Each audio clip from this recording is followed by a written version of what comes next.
यदि आप किसी मेढक को खौलते हुए पानी की कड़ाही में डालेंगे तो मेढक क्या करेगा? वो कड़ाही से बाहर कूदने की कोशिश करेगा। लेकिन यदि मेढक को नॉर्मल टेम्परेचर के पानी की कड़ाही में डालकर धीरे धीरे तापमान बढ़ाएं तो क्या होगा? मेढक बाहर नहीं कूदेगा। तापमान बढ़ेगा, मेढक को थोड़ी तकलीफ होगी, लेकिन वो अपनी बॉडी के टेम्परेचर को पानी के टेम्परेचर के साथ एडजस्ट कर लेगा।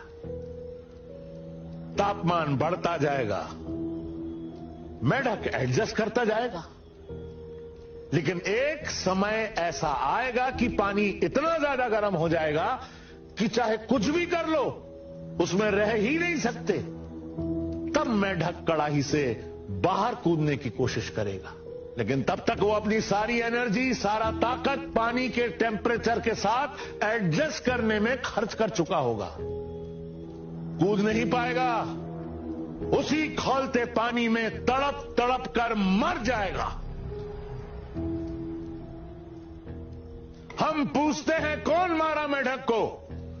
खौलता हुआ पानी, 100 डिग्री का टेम्परेचर, या मेढक का एडजस्ट करते जाने का नेचर? तीनों।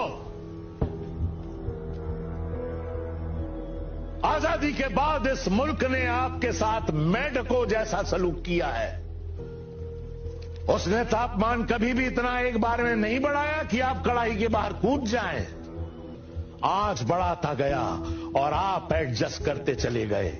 आंच बढ़ती चली गई और आप एडजस्ट करते चले गए, और आज हालत यहां तक आ गए कि हम अपनी जमीन, अपनी इज्जत, अपने औरतों की अस्मिता का अधिकार खोने की कगार पर आ गए हैं। अरे मूर्खों, अब तो कड़ाही से बाहर कूदो। तुम्हारे साथ मेढकों सा सलूक किया है, लेकिन तुम तो मेढक नहीं थे।